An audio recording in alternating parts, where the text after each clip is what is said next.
Hola, soy Jorge Toruño y en este podcast construimos conversaciones con personas que tienen buenas prácticas y un enfoque distinto tanto en los negocios como en su vida.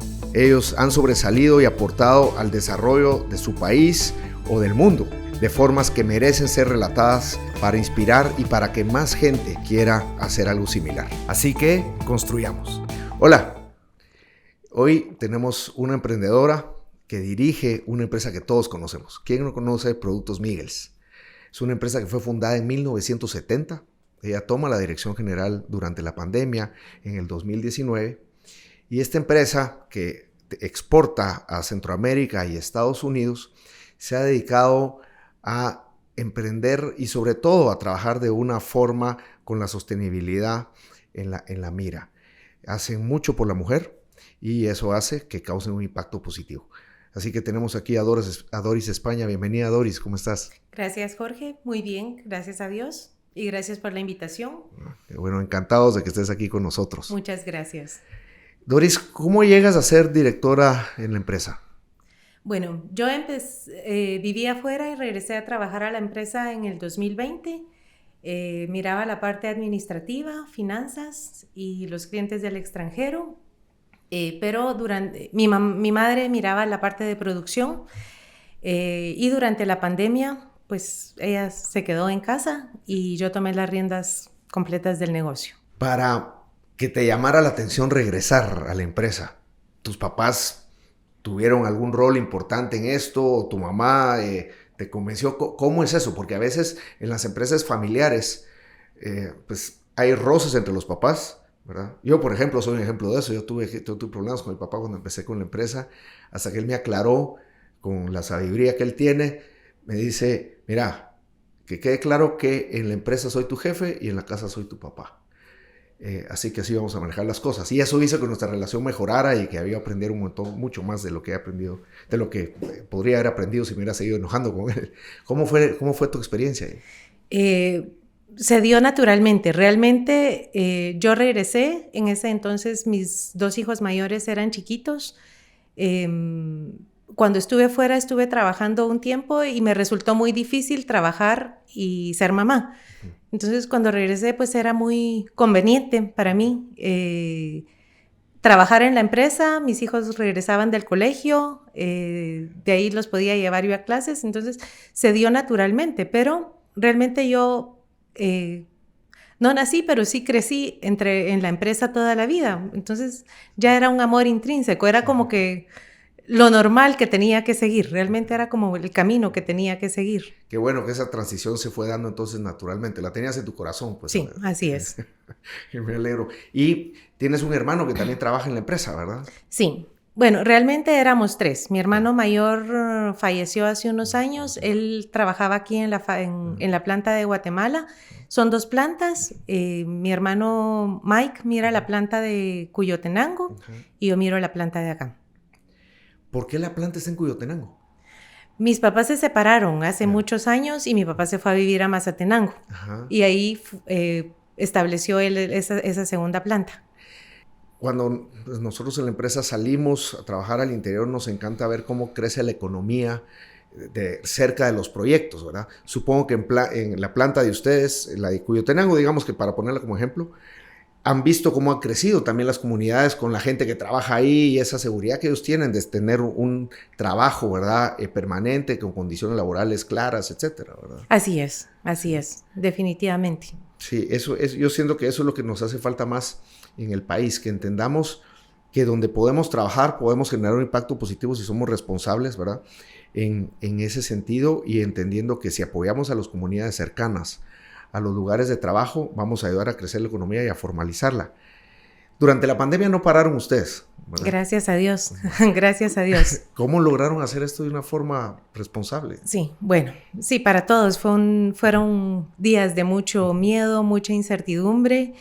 Era nuestra temporada alta de producción, entonces no podíamos parar. Si se paraba en ese entonces, no había producto para vender. Nuestros productos son estacionales y en 3-4 meses del año se produce aproximadamente el 70% de las ventas, especialmente la exportación, que son productos locales. Trabajamos, cambiamos turnos, cambiamos horario, hicimos diferentes turnos para los almuerzos y refacción y mantuvimos la distancia social. Y en ese entonces, nosotros en temporada alta se contrata mucho personal temporal. Ahí se dejó de contratar porque realmente no se podía tener a la gente tan apretada, pero tenemos un equipo de trabajo espléndido. Realmente tenemos gente muy buena y todos colaboraron, todos muy agradecidos que lograron mantener su trabajo porque había tanto despidos, empresas cerrando y nosotros pues un día nada más cerramos, que fue cuando anunciaron que iban a cerrar viernes. Entonces nosotros teníamos permiso de trabajar por ser empresa de alimentos, pero yo me quedé dormida. Entonces cuando me desperté sí se podía trabajar, pero ya había cancelado actividades. Pero qué bueno que encontraron esa forma, ¿verdad? Esa forma de nuevo de ser conscientes, de buscar cómo seguir produciendo, siendo una industria indispensable y además sin poner en riesgo a la gente. A mí me parece buenísimo eso de que hayan dejado de traer a esa gente temporal porque es mucho más difícil controlarlos, digamos, ¿verdad? Y saber cómo venían de afuera, ¿verdad? Y que tuvieran algún síntoma adicional. Así que me alegro y sobre todo que además, como lo decías, la gente pues tuvo que estar agradecida porque podía seguir trabajando, ¿verdad? Y sobre todo en esas condiciones seguras. Es un gana-gana esto de la sostenibilidad, ¿verdad? Así es. Se enfoca bien. Y me di cuenta que hay muchas mujeres trabajando en Miggles, ¿verdad? Muchas. Sí. ¿Ustedes se propusieron hacer esto como una meta de impacto o algo por el estilo? La fábrica nació en la cocina de la casa. Realmente es la historia linda que empezó en la cocina de la casa. Mi mamá... Perdón, te voy a interrumpir ahí un poquito. Cuéntanos un poco más de eso antes de responder la pregunta que hice, porque qué interesante cómo llegó a ser eso así. Sí, no, la historia es muy linda. Mis papás tenían una fábrica de pastas y en ese entonces vino una empresa grande y les tuvo que comprar la fábrica. No había opción porque o compraban o morían. Pero mi mamá cuando tenían la empresa de pastas, los vendedores le decían, doña Doris, envásenos chilitos. Y envasaba chiles y los vendedores los vendían en las rutas. Cuando se vendió la empresa de pastas, se quedaron un poquito en el aire. Y ahí fue donde surgió la fábrica. Mi mamá empezó a envasar cebollitas, chiles y... pues la fábrica fue creciendo. En aquel entonces no existía la globalización que hay ahora, entonces no había ese tipo de productos. Y la gente aprendió a consumir estos productos con nuestros productos. Mi mamá lo envasaba y mi papá los colocaba en el supermercado y realmente él los colocaba en el supermercado y la gente llegaba y se los quitaba de las manos como pan caliente. Sí, entonces... Qué interesante. Así, esa es la historia. Sí, disculpa que te interrumpí antes, pero es que era interesantísimo. No, y es una historia linda, realmente sí, seguro, es una historia muy linda. Definitivamente, y de buen impacto. Cuéntanos entonces, ¿por qué hay tantas mujeres en Miggles? Pues se dio naturalmente. Bueno, empezando mi mamá con el proceso, con los procesos y empezó con la chica que la ayudaba en casa. Y es un trabajo muy manual, y muy artístico. Entonces, naturalmente se dio con las mujeres. Tenemos el 90% somos mujeres, también en la dirección. Muchas de las mujeres son cabezas de familia en sus casas. Y ahí... Qué bueno que eso se dio natural y que ustedes han confirmado que es hasta una ventaja competitiva para ustedes, ¿verdad? Por pues lo que dices, es un trabajo bien delicado, ¿verdad? Muy artístico y que las mujeres pues tienen una facilidad para eso. Sí, ¿verdad? así es. Y solo para hacer una analogía, en nuestros proyectos de construcción nosotros también hemos encontrado trabajo para mujeres que tienen una mano más fina para ciertas de esas labores, ¿verdad? Entonces es increíble cómo se complementa, digamos, ¿verdad? Hombres y mujeres pueden hacer trabajos diferentes, pero complementarios también, ¿verdad? Y al final, para el beneficio del producto final, ¿verdad? En ese sentido, ¿verdad? Así es. Qué bueno. Mira, ¿y hace cuánto empezaron a exportar y cómo lograron dar ese salto a estándares internacionales, porque de una cocina en la casa a envasar en la casa, ¿verdad? Y el súper poco a poco, pues ahora son exportadores grandes. ¿Cómo lograron dar ese salto? Se empezó a exportar en el 87. Realmente vino un cliente de Estados Unidos interesado en los productos y fueron a la fábrica y le fueron a pedir a mi mamá que les envasaran mango, que se empezó con mango dulce, que es un producto que ya no se envasa, pero con eso se comenzó. Y realmente las exigencias de los mercados nos han hecho ir innovando, ir actualizando, y siempre el proceso de mejora continua nos ha hecho pues ponernos al día e ir mejorando procesos, procedimientos, todo para estar. Es difícil cambiar el estándar de calidad de Guatemala a un estándar de calidad de Estados Unidos, digamos, o sea, las normas que tienes que cumplir o algo por el estilo. ¿Fue muy difícil esa transición? O actualmente ahora, que supongo que se deben ser más rígidas. Realmente siempre hemos trabajado, siempre nuestra calidad ha sido muy alta. En lo que es calidad nunca hemos tenido que hacer ningún cambio, por decirte, porque la calidad de nuestro producto se reconoce por su alta calidad. Lo que sí es ajustarte a todas las normas, requerimientos internacionales, que cada vez son más, pero que bueno, un invitado antes decía que hacer las cosas bien es un buen negocio, aquí en el podcast. Y tú lo estás confirmando, porque no tuvieron que variar calidad para atender otros mercados, ¿verdad? Así es. Hacerlo bien desde el principio ya era algo que a ustedes les significaba otra vez una ventaja competitiva para poder salir. Así es. ¿Verdad? Qué bueno. ¿Mantienen a su gente para que no se vaya a otros lados, a otras fábricas? ¿Tienen programas de superación o cómo? ¿Qué hacen para tenerla ahí contenta? Realmente nuestro equipo, te digo que es una gran familia. Tenemos a la supervisora de personal que tiene más de 40 años de estar con nosotros. Llegaba como vacacionista a pelar elotito cuando era chiquita, en la época de vacaciones de colegio. Nuestro personal fijo tiene mucho tiempo de estar con nosotros. Pues están contentos con su trabajo, con el trato. Si yo te preguntara a nivel personal, ¿cuál es el reto? ¿Cuáles son los mayores retos que has tenido que enfrentar, Emigals? Pero a nivel personal, no a nivel de empresa. Sí. ¿Cuál podría ser? Bueno, como tú me mencionaste anteriormente, creo que el reto más grande ha sido la empresa familiar. Separar familia de relación laboral. Ese creo que ha sido el reto. ¿Y cómo lo ha sido, con qué enfoque lo has ido enfrentando? Porque, de nuevo, la empresa está muy bien, ustedes pues, son famosos, exportan y todo, pero todo tiene por adentro, digamos que esos retos que hay que superar. ¿Cómo lo has sido? ¿Con qué enfoque lo has superado? Bueno, te soy sincero, mi mamá, que es la fundadora de la empresa, sigue activa porque realmente, pues pospandemia todavía llega a la fábrica y todavía está presente. Realmente la palabra de Doña Doris es lo que se hace. Todas las innovaciones, los cambios se le presentan a ella, pero realmente la que tiene la última palabra, se mantiene la jerarquía de la fundadora, realmente honrando el trabajo que ella ha hecho. Bueno, yo siempre he dicho que el sentido común es lo que tiene que prevalecer para que las empresas sean exitosas, ¿verdad?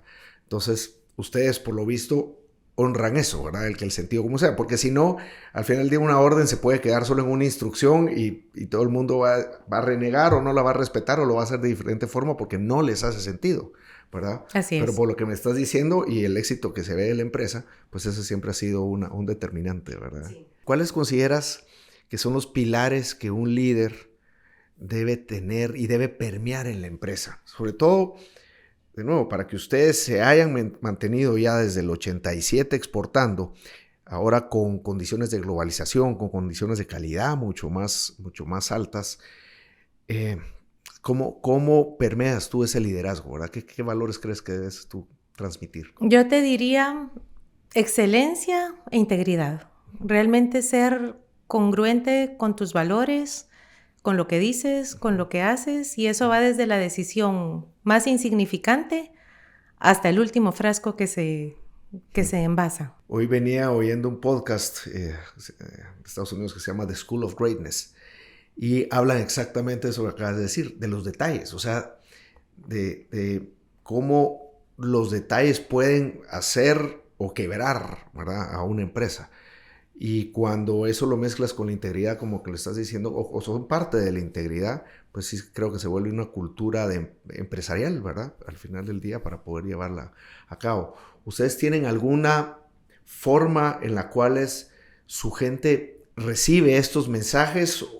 ¿Tú te juntas con ellos o dan pláticas? ¿Algo que hagan ustedes con el personal? Aparte de las capacitaciones, siempre se les dan pláticas motivacionales, pláticas motivacionales de acuerdo a las circunstancias, si se da algún problema, si se da algo, y apoyo también a las personas en circunstancias particulares de la vida, ¿me entiendes? Porque, como te digo, es una gran familia, pues realmente hasta sabemos la vida de las personas, ya a estas alturas conocemos la vida de nuestras personas, entonces realmente sí es una interacción muy linda que nos ha permitido y estamos con una relación muy estrecha con el personal, realmente es algo muy, muy lindo.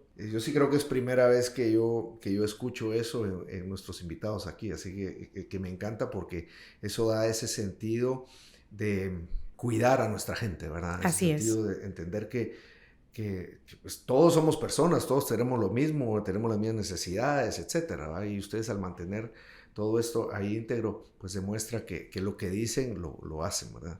Si tuvieras que regresar el tiempo y pudieras cambiar una decisión, ¿cuál sería? Si hubiera, pues. Fíjate que en este momento de mi vida realmente no cambiaría nada.